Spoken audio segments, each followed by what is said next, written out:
In today's video, a pilot will fly, the cockpit will be hidden, and tape will be removed.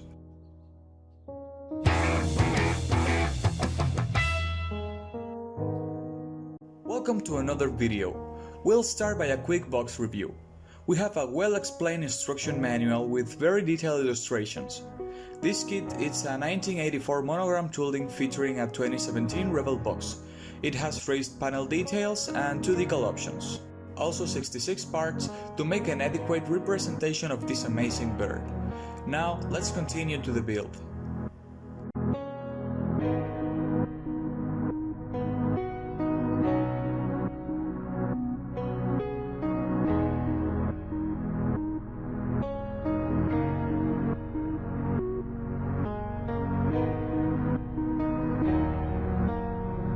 As usual, I'm going to start with the cockpit. For being such an old tooling, the details are quite impressive considering the scale. I'm priming and painting the interior with the correspondent color. I will use an interesting technique to pop out those raised details on the instrument panels.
With a high-grade sandpaper, I scratched the superficial details to show through the black paint the white I applied earlier.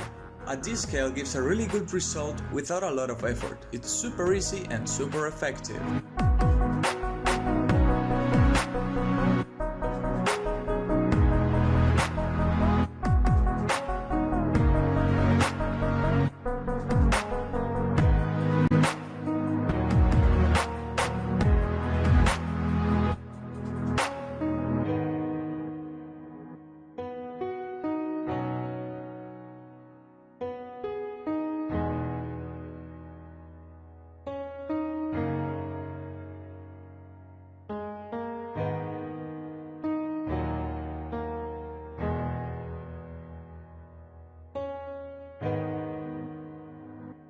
The airplane flies so high that the pilots are required to wear a pressurized flight suit. Over 60,000 feet, there's less weight of atmosphere keeping the water molecules in liquid phase, causing it to boil at human temperature. Although the cockpit is normally pressurized, a sudden loss of pressurization could endanger the pilot's life. So pilots wear a full body suit that resembles the astronaut suit.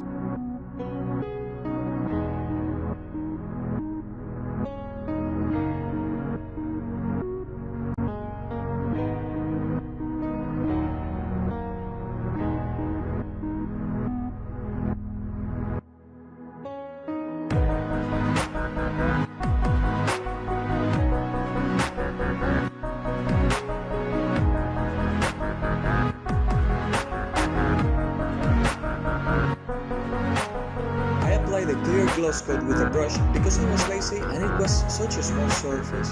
This helps to create a protective layer for the upcoming wash to flow better.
I'm going to build this model in flight, so I have to cut these tabs to make the gear doors fit onto the fuselage in closed position.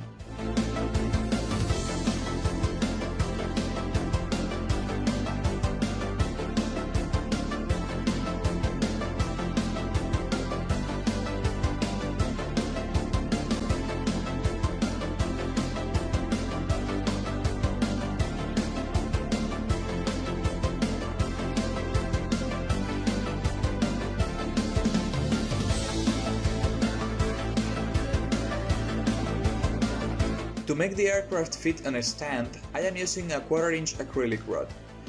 I will use a straw and cut it to fit snug with the right diameter. This will help as a reinforcement and guide for the rod to slide in. I am looking for the center of gravity of the model to make a hole for the acrylic rod to slide in.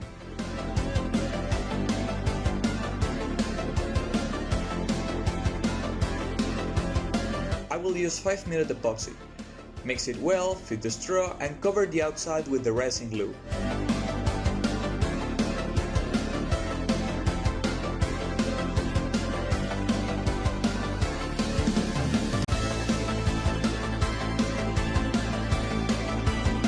Once dry, we can cut the excess and do a test fit.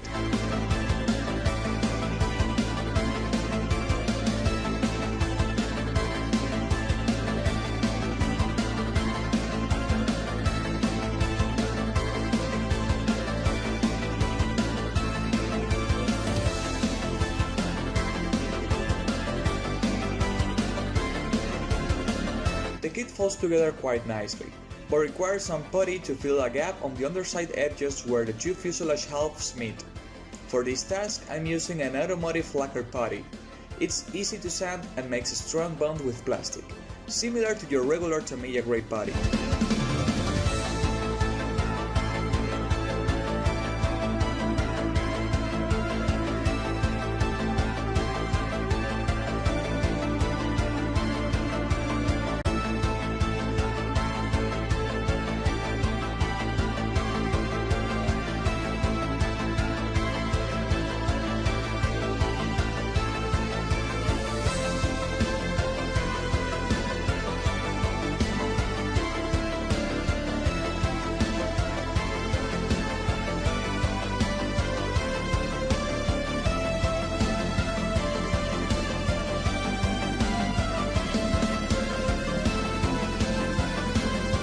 Let's clean the model with alcohol to remove any dust caused from sanding and oils from our hand. Cleaning your model before painting will remove the risk of unwanted texture and or peeling off the paint after it's applied.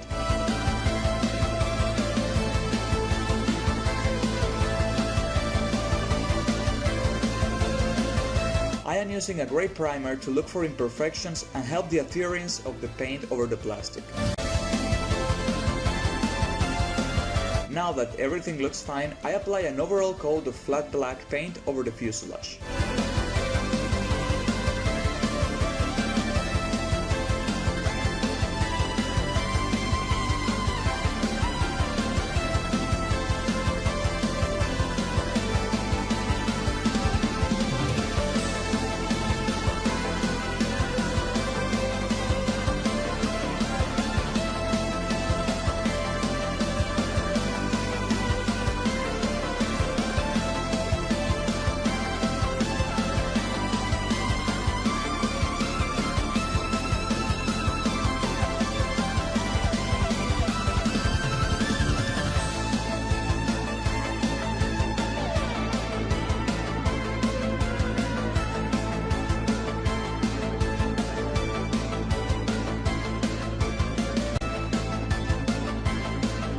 It's hard to make an all-black model look interesting.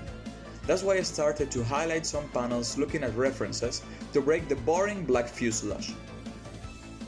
I also dust the color on a streaking motion simulating some weathering of standing outside.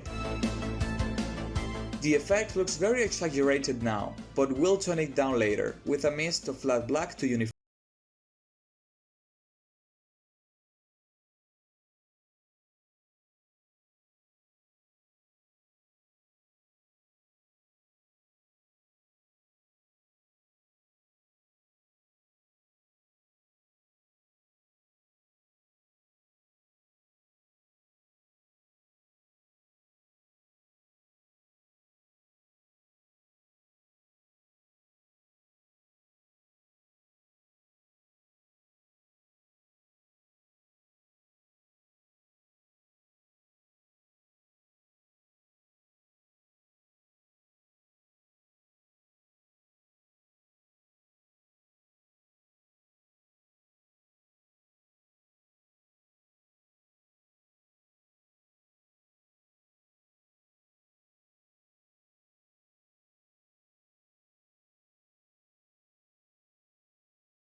Oh, I almost forgot. I haven't painted the engine nozzles yet. This is very straightforward, following the previously shown methods. I am reducing the thickness of the plastic to make it look more like the real aircraft.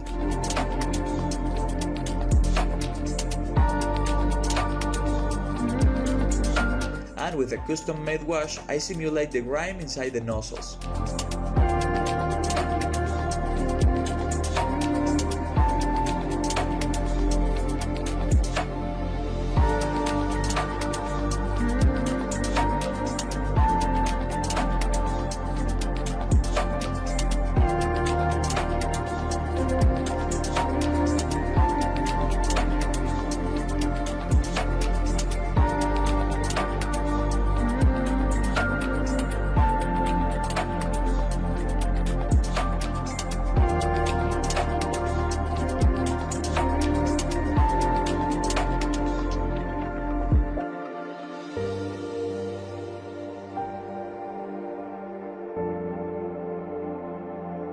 Now the base for the pedestal.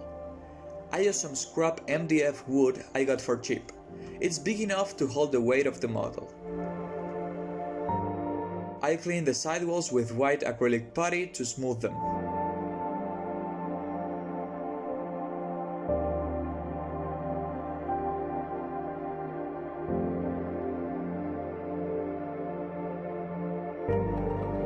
Then I prepared my workbench to not make a mess and painted everything black with acrylic paint and a big brush. Once it's dry, I poured a clear resin over it and glued the acrylic rod to the base. Sadly, I lost the footage of this step, but that's all it takes.